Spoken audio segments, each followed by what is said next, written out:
Welcome back to another episode of Rich Dad StockCast. I'm your host, Denney, and today we're going after a sacred cow in the financial world, mutual funds. Because here's the hard truth. What's marketed as safe, diversified investment is often one of the biggest traps for everyday investors. If you've been told to max out your 401k, park your money in mutual funds, and just hope it grows over 30 years, this episode is going to be an eye-opener. Joining me is Rich Dad expert Andy Tanner.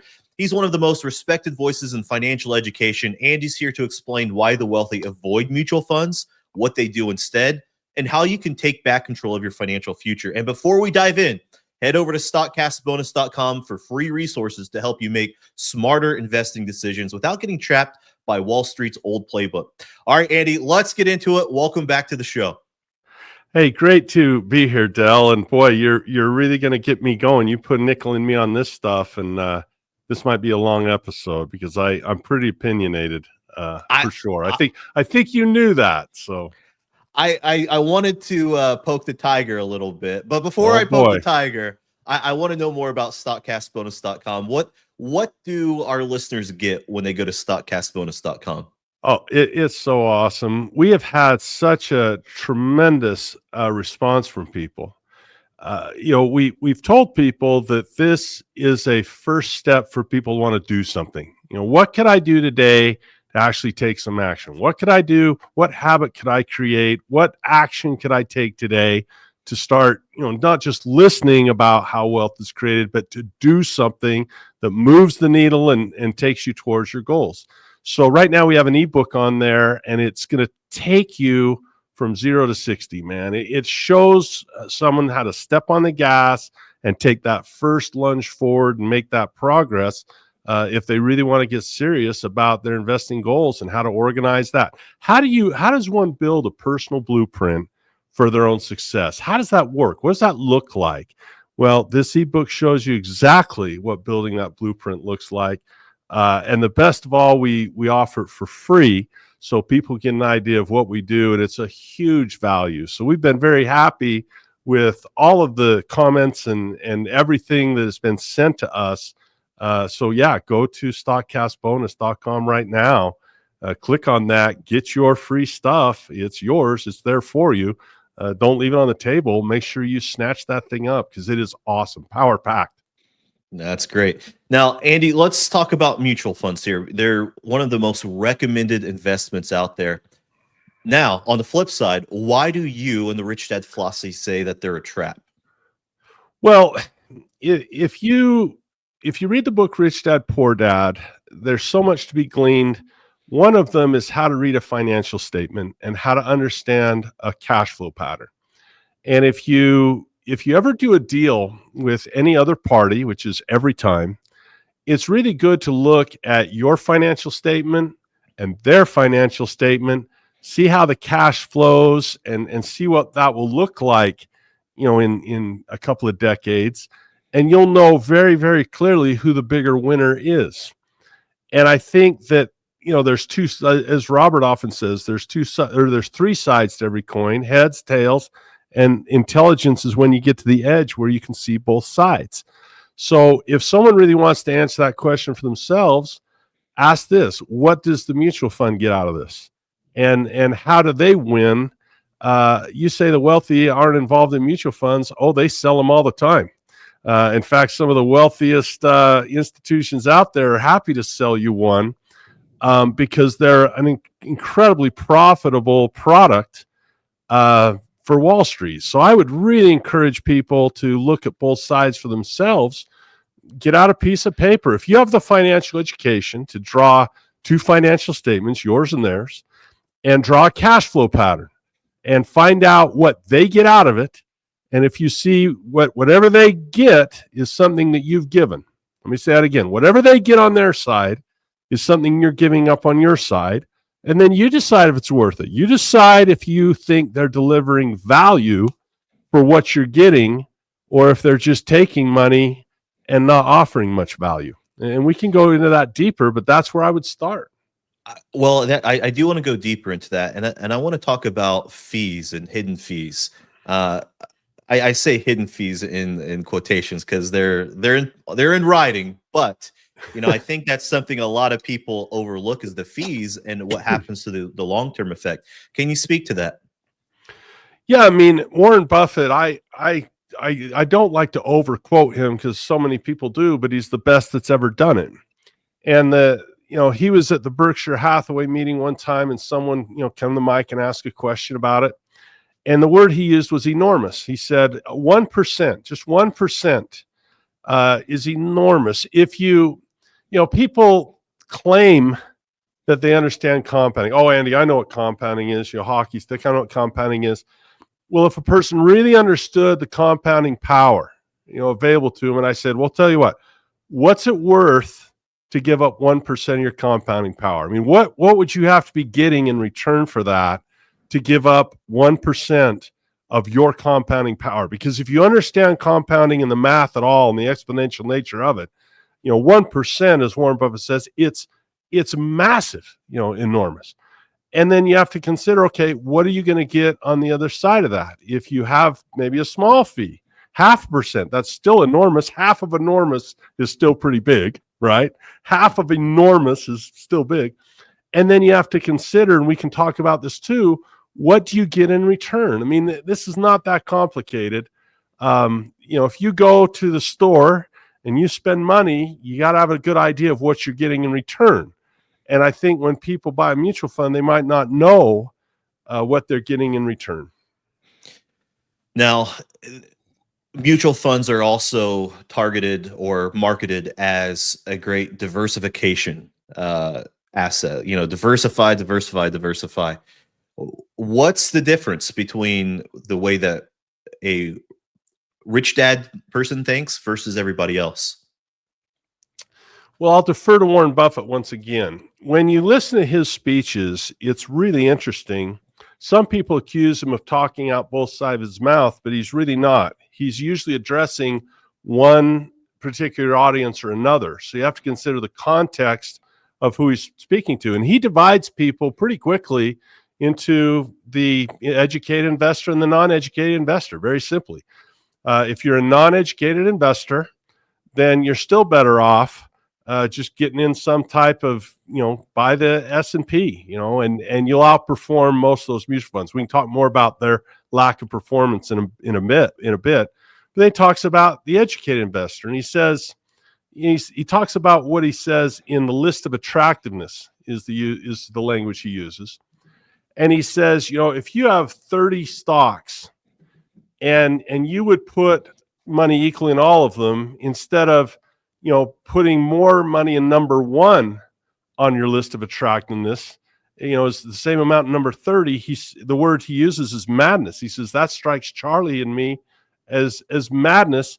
And he says, quote, it's evidence that you don't know what you're doing. So again, there's that delineation of people that don't know what they're doing. So if you don't know how to evaluate a business, well, then, why are you investing in the first place? You're doing something you don't know nothing about.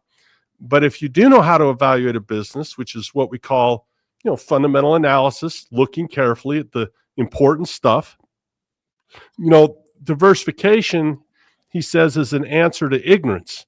If you're in that pile of people that don't know how to evaluate an investment, well, then that's how they're going to seek protection. But I'll tell you about what would concern me about that. This idea of diversification being a risk management.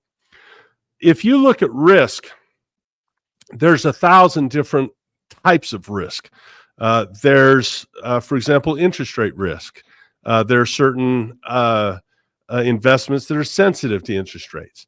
You have geographic risk. If they have a freeze in Florida, the orange crop is jacked up, right? There's geographic risk. There's political risk where they can or legislative risk where a change in the law or a regulation can bring in a lot of risk, and on and on and on and on and on. So many different risks. But there's a big category called non-systemic risk, and then a category of systemic risk. So let's talk about those. Years ago, this is terrible to say, we say British Petroleum, BP. Well, BP changed. It wasn't British Petroleum, it was broken pipe when they broke that pipe in the Gulf of Mexico, if you remember that. And when they had that horrible accident in the Gulf of Mexico, their stock fell from $60 to $30 in a month. Within 30 days, half the money was gone. So someone says, see, if you had all your eggs in that basket, you lose half your money. But if that were only one of 100 stocks you owned, you only lose a half of 1% of your money. So diversify. But later on, not too many, days hence, we had a subprime meltdown in 2007 where the S&P went from 1,500 to 700, and it got cut in half too. And that's called a systemic risk. So diversification will protect you against those non-systemic risks, individual stocks going down, but it actually enhances your exposure to systemic risk because you're so spread out and there's nowhere to hide if you're that spread out. So if you look at the fiscal irresponsibility of the United States, the difficult monetary policies that the Fed has to develop in midst of these problems, trying to have dual mandates that right now oppose each other, trying to keep price stability in one hand and employment on the other and try to balance those out when they're antagonists right now. I think there's tremendous systemic risk with the amount of debt we have, with the amount of interest on the debt we have, the amount of derivatives that are floating around there. There's always a lot of systemic risk that looms. And so the idea to diversify yourself, ask your broker, say, okay, I see that you've put some mutual funds to diversify against these non-systemic risks. Tell me what you're doing for me to protect me against systemic risk, and watch them sputter and stutter and spin and try to keep selling you their stuff. Yeah, diversification is an answer to ignorance. I can definitely see that as you say it. Now, speaking of ignorance, Wall Street hopes that you set it and forget it, right? Just keep on pumping money into mutual funds. We're smarter than you. We'll take care of it from there. Why is that bad for the average American, average investor? Because they're working hard, right? You might be a nurse, you're working hard. I don't have time to look at the stock market. I'm going to throw it in the mutual funds. Why is that a bad plan?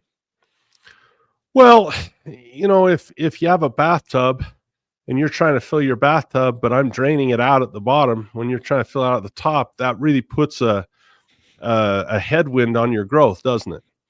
Mm-hmm. And, back in the John Bogle days, they still, some people say, well, our expense ratio is, 0.5, and yet a lot of them have hidden fees. And I think if you were to Google it, if you were to go to ChatGPT and say, hey, what's the average fee for a mutual fund? They'd probably say between 1% and 2.5%, somewhere around in there is what the answer you'd probably get from ChatGPT. And that headwind of stealing that compounding power again is a big deal. But the other thing is think about this. Let's say you're Vanguard, Fidelity, these big institutions. If you can siphon 2% of everyone's account every year, up, down, or sideways, if you can take 2%, eventually how much money are you going to accumulate?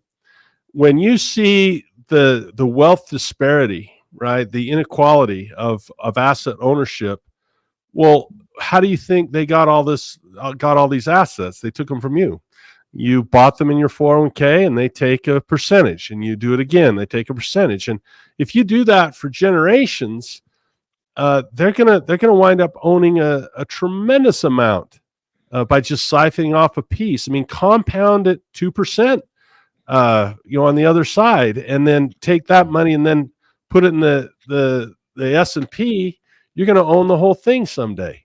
So it's really a rough deal. I mean, on their side, they put up no money. They put up no risk. They get a huge return, infinite return, division by zero, because they put in nothing. It's a great deal for them. And so the idea that it's a great deal for them, if you look over on that side of the coin, and look at it, the fact it's a great deal for them, why wouldn't they promote them?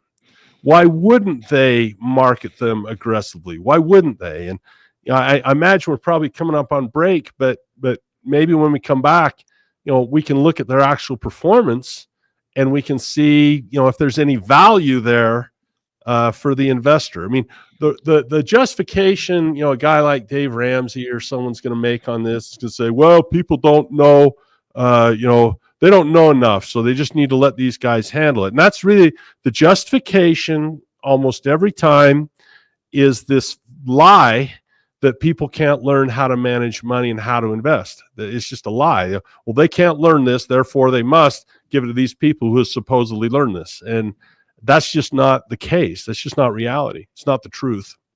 That's interesting. Well, let's do this. Let's go to break. When we come back, we'll cover the performance of mutual funds. We've just broken down why mutual funds aren't the safe haven that they're marketed to be, and why they can actually delay or destroy wealth goals. But now let's get into the good stuff, what the wealthy actually do instead.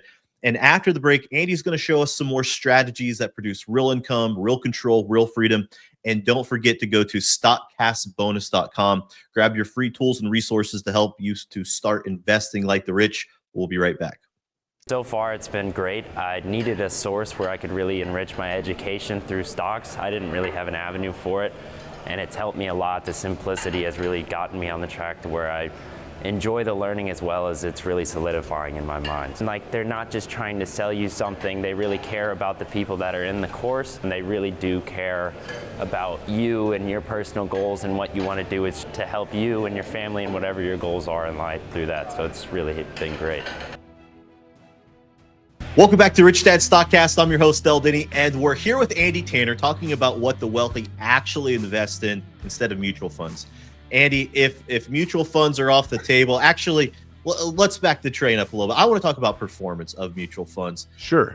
Tell me about the actual performance of mutual funds, the real world deal with mutual funds. Well, you don't need to hear it from me. I mean, the data's out there online. We live in this wonderful world where we can get the data. The place to go is called the SPIVA report. How do I say it? SPVIA, SPIVA.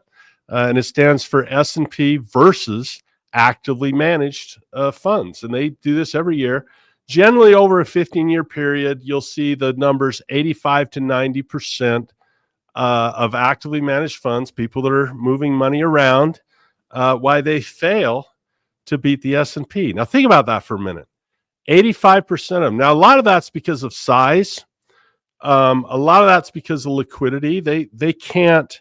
Even Warren Buffett confessed to his shareholders that they've gotten so big at Berkshire that it's going to be tough for them to, grow at 20% average every year. It's just hard to do because you can't pivot as well. There's not as much liquidity. I mean, that's a lot of money they're moving around. For example, Warren Buffett is not going to be able to write the same type of options contracts today, percentage-wise of what his wealth is, as he could maybe in 2007 or 2008. 2008, he did about $2 billion in option premiums. That's going to be tougher to do today because there's so much more wealth to deal with, and there's maybe a little less liquidity for him. So it is harder to find the opportunities when you're that large, where you and I might, so they're like an aircraft carrier trying to turn about in the ocean. You and I are like a speedboat. So there are some advantages to being small in terms of it's easier to grow from small to big than from massive to gargantuan, right? It's just a different game at that level. But if you go to that report, S&P, SPIVA, I can't spell it in my brain. Too much pressure on the podcast. But it's, let's see, SPVIA, SPIVA, something like that, and just type it in, S&P versus actively managed funds, and you can see how they've performed against the market. And they just don't do well. They'll collect the fees, and I always do the same Warren Buffett quote. I feel like a broken record, but I'm going to keep quoting him until people listen. Is just, look, the ultimate irony of the investment business is that the obstetrician will deliver babies better than the husband or wife, and if you take dentists as a whole, they'll fill teeth or remove teeth better if the patients try to themselves. But somebody who believes in American business and will be consistent in that business, they'll achieve results that exceed those of investment professionals, a group. Only industry I can think of where the professional's efforts subtract value from what the layman can do himself. That's it. That's the quote. And that's specifically the mutual fund industry we're speaking to right there. They subtract value from what the layman could do, him or herself.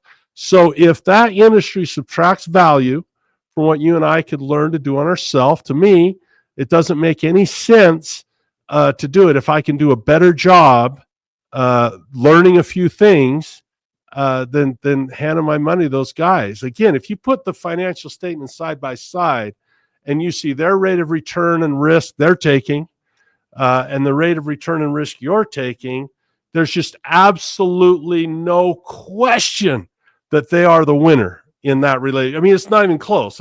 They have no risk and they have no money to put up. All they have is upside, whether the market goes up or down. That they have no downside. It is so clear to me that in that partnership they win. I just can't imagine that people couldn't see it. How wild is that? It is crazy It's that crazy. I can't think of another profession that subtracts from what the average person. That's what Warren Buffett says. The ultimate irony of the investment business, right? That's what he says. So you can either trust him or not. I trust him. Yeah, it makes me want to bash my head against the wall just thinking about that. But what should we do instead? So if you think about going back to that nurse that's working hard and, okay, I get it, mutual funds isn't the way to go. What do we invest in? You know, the first thing I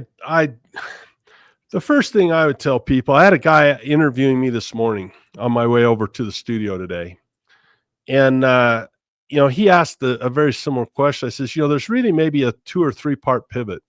Number one, a person decide, in fact, go to StockCast bonus to start this process, by the way. We have free resources to start it, incidentally. So the first thing is decide seriously whether or not you believe investing is a life skill or skill for hire. That's the first decision.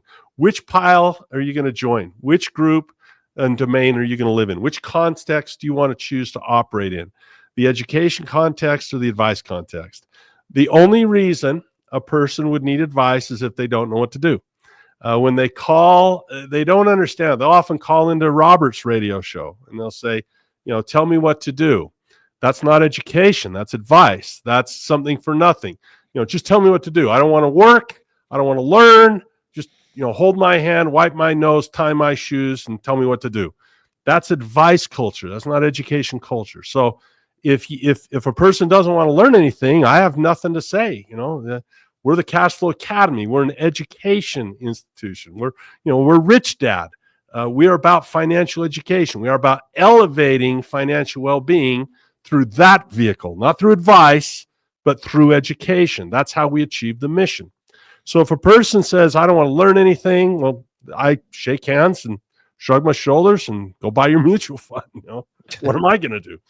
But once a person says, no, I would like to learn this, well, then there's some things they can do. And the first thing I would say is, maybe learn a cash secured put. Learn how to get paid by promising to buy your stock cheap. That's all a 401k is. If you think about what a 401k actually is, it's an advanced commitment to buy equities. Let's say you're going to get paid every month. So 30 days from now, you're going to get a paycheck. Okay, great. And when you sign up for 401k, you've made a commitment, a promise that you're going to take a portion of that paycheck and you're going to buy equities in a mutual fund, right? Most of them are like 60, 70% equities. So you're basically promising in advance to buy a stock at whatever price the market gives you. Well, if you took that same money and you said, I will buy stocks, I'll make an advance commitment to buy those stocks 30 days from now, but I'll only buy them if they're cheap. I'll only buy them if they're cheaper than they are today. You could get a premium that is greater than the average S&P return. You can get a premium up front without the stock even moving. And you could have that every month until the stock went on sale, and then you'd snatch it up cheaper. And you would effectively reverse the cash flow pattern of one from paying money for those promises and fees and commitments to receiving money for those promises you make and fees. You would essentially reverse the 401k cash flow pattern as a nice start.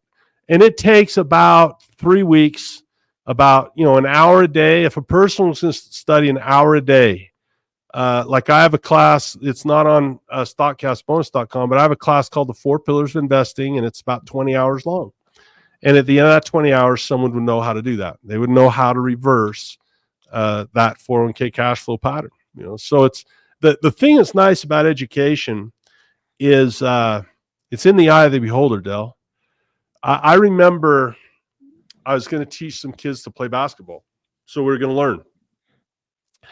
And when my kids turned 8 years old, my older son, 8 years old, we went to the tryout, for the Bantam. And I was wondering who the coach was going to be.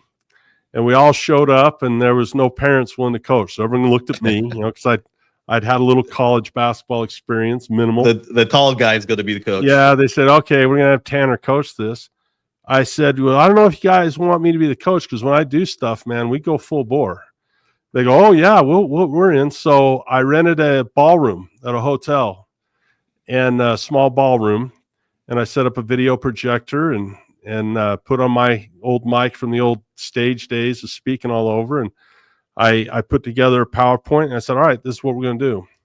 I'm going to provide a practice. I rented a facility, and I said, I'm going to provide a practice for your sons every day from 3 to 5, 2 hours of practice every day, 5 days a week. I will provide a scout film. We'll send out somebody and we'll get a scout film of who we're going to play, and I will put it up on the internet where you can all watch the scout film. And I also do a review of your son's game every single time. We'll go to play-by-play, and we'll get them better by watching film, and we'll do the practice. We'll put in that work. And half of those parents said this. They said, really? For third graders, you're going to practice every day, and you're going to do films on every game? Really? For third graders? And the other half of the parents said, really? You will really do this? You'll do this for third graders? Really? You'll provide a practice? Really? You'll do this? And they got cut in half, and half of them cut themselves the first league we did, and the other half stuck with it. And what was interesting was the attitude towards learning that the parents had. Some of them saw it as a burden, and others saw it as an opportunity. Some saw it as a process of headache. Some thought, this is going to be amazing to have a college player, a guy that understands the game, teach my kid, and do all of this for nothing. Oh man, I'll take it any day of the week. So it is amazing how those people would look a gift horse in the mouth. It ain't going to cost them anything. And, that's too much work. We just want to play the games. We're not that serious. Well, at the Cashflow Academy, at Rich Dad, we're pretty damn serious about financial education around here. And so the first decision a person makes is, do I buy a mutual fund or do I get smart? And that's your choice. And if you want to buy the mutual fund, it's your choice. If you want to get smart, that's your choice. But I'll tell you, it costs a lot of money to be in the advice culture, because you lose compounding power by handing your money over to those guys. And now you're in a relationship with someone who is absolutely the winner between the two of you. There is no question, the moment you buy a mutual fund, they are the winner in that relationship for sure. Like, not even a contest. Go to Wall Street and look at the size of the big buildings and just decide whether or not you think you're really getting the lion's share of the cash here, because they're doing pretty well. But why wouldn't they? They have no risk. They put up no money, and they collect their fees up, down, or sideways. How do you beat that on their side? How do you beat that? You don't. The house always wins. When you're talking about education, it made me think of a quote, and I'm probably going to butcher the quote, but I think it's Benjamin Franklin that said, an investment in knowledge always pays the best dividend. I agree. Now, if I'm new and I wanted to invest in the real estate, or if I want to invest in the stock market, where should I go for education? What should I do? Education, courses, books, like, where do I go? There's so much knowledge out there, but if I truly wanted to invest, where would I go? There's so many things. Number one, if you have kids, or even if you're an adult, get the cash flow game. I mean, it's a couple $100 or whatever it is. I don't even know how much it costs, but we played that in my house when my kids were little, before they could even do math. Mom and dad did the math, but all they needed to understand was the arrows, because cash flow can be done by arrows. You don't need numbers. You can just show arrows. And my kids understood cash flow patterns and winners and losers.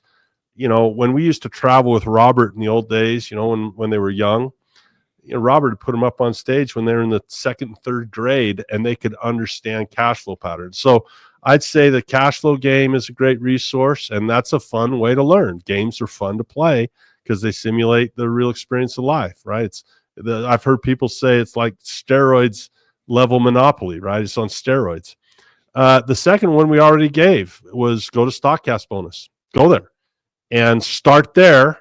Learn the 6 numbers that matter the most to you. Learn how to create a blueprint of your own where you don't have to use Wall Street's blueprint. Become a partner and advocate for yourself and learn to drive that ship. Look, think of it like this. Think of it like an Uber driver. Could your son or daughter someday learn to drive that car? Imagine a world where everyone, was being carted around by Uber drivers, and there was this myth that only Uber drivers were smart enough to drive the car. I got to tell you, when I get in an Uber, and I'm probably wrong, but I always feel like, I can drive better than this dude. I actually, I've done it longer. I know where I'm going better than he does. I'm not looking at GPS. I mean, I could actually get where I was going better than hiring the Uber, doing it yourself. So, it's a myth to think that you couldn't do it. So learn how to build a blueprint, and you can do that at stockcastbonus.com. So there's resources available to get started for, no money or small amounts of money. Those are 2 great ones right there. And if people think that's too simple, well, sorry for making it simple. It's not that. Most things you find out, it's like, me always trying to lose weight. It's not that. It's eat less, move more, Andy. It's always the same thing I run into, that same simple deal. There you go. Well, Andy, that wraps up today's episode of Rich Dad StockCast. Mutual funds may be popular, but that doesn't mean that they're powerful. If you want real wealth, you need cash flow control and confidence, no complexity. Don't overthink it. Huge thanks to Andy Tanner for breaking it all down for us. And if you've got value from this episode, do yourself a favor. Look under the hood of your current investments. Don't assume that they're working for you just because your advisor says they're safe. And if you're ready to take the next step, go to stockcastbonus.com right now to grab your free investing tools and educational resources. If you found today's show helpful, be sure to like, subscribe, share it with someone who needs help to escape that mutual fund trap. Thanks for tuning in to Rich Dad StockCast. I'm Denney. Stay smart, stay invested, and take control of your financial future. This podcast is a presentation of Rich Dad Media Network.